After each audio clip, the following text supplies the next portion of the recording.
सभी को राधे राधे, जय श्रीमन नारायण। आज हम सुनेंगे ज्येष्ठ मास की कथा, अध्याय 11, गंगा महात्म वर्णन। तो आइए मन में लक्ष्मी नारायण का ध्यान करते हुए आगे की कथा सुनते हैं। ऋषि लोग कहने लगे कि हे स्कंद जी, सभी योग्य पाप का नाश करने वाले और पुण्य देने वाले, तो फिर ज्येष्ठ मास को कैसे श्रेष्ठ कहा गया है? सो विधिवत हमसे कहिए। कृपया करके आप यह जरूर बताइए कि ज्येष्ठ मास इतना उत्तम क्यों है। स्कंद जी कहने लगे कि हे ऋषि, ज्येष्ठ मास के शुक्ल पक्ष की हस्त नक्षत्र से युक्त 10वीं तिथि के दिन लोक प्रसिद्ध गंगा जी स्वर्ग में अवतरित हुई थी। राजा भागीरथ घोर तप करके पापनाश ने गंगा जी को धरती पर लाए थे।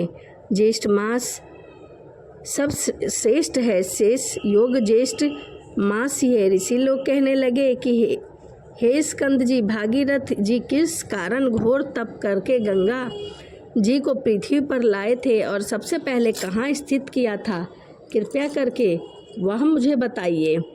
स्कंद जी कहने लगे कि जब समस्त ब्रह्मांड का निर्माण करने के लिए विष्णु भगवान के नाभि कमल में से ब्रह्मा जी प्रकट हुए थे, उस समय ब्रह्मा जी के एक हाथ में कमंडल और अन्य हाथों में वेद धारण किए हुए थे। तीनों लोकों का पाप रहित करने के लिए जो पवित्र जग था, वहीं उस जल ही पवित्र था। ब्रह्मा जी के कमंडल से प्रकट होने वाली गंगा ब्रह्मा जी के पास विष्णु भगवान के चरणों से प्रकट हुई, परंतु जब ब्रह्मा ने कमंडल से गंगा जी को नहीं निकाला और बहुत वर्ष व्यतीत हो गए, माँ गंगा कमंडल में ही रही। किसी समय दैत्य ने तीनों लोकों को जल से भर दिया। उस समय इंद्र आदि समस्त देवताओं ने मधुसूदन भगवान की पूजा की। इस पूजा से प्रसन्न होकर भगवान ने कमंडल के जल से तीनों लोकों को स्थापित किया। इसके पश्चात विष्णु भगवान के चरण कमल में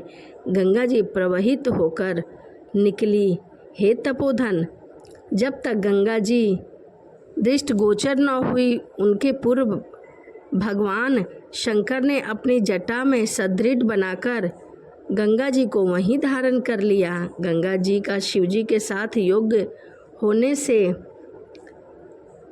सब देवताओं भी वृषभ ध्वज श्री शिव जी से प्रार्थना करने लगे कि शिव जी ने अपने जटा में गंगा जी को छोड़ दिया। उस समय प्रवाह रूप में जब गंगा जी गरजती हुई आकाश से चलती हुई स्वर्धिनी स्वर गंगा और स्वर वाहिनी नाम हुआ। उस समय राजा भाग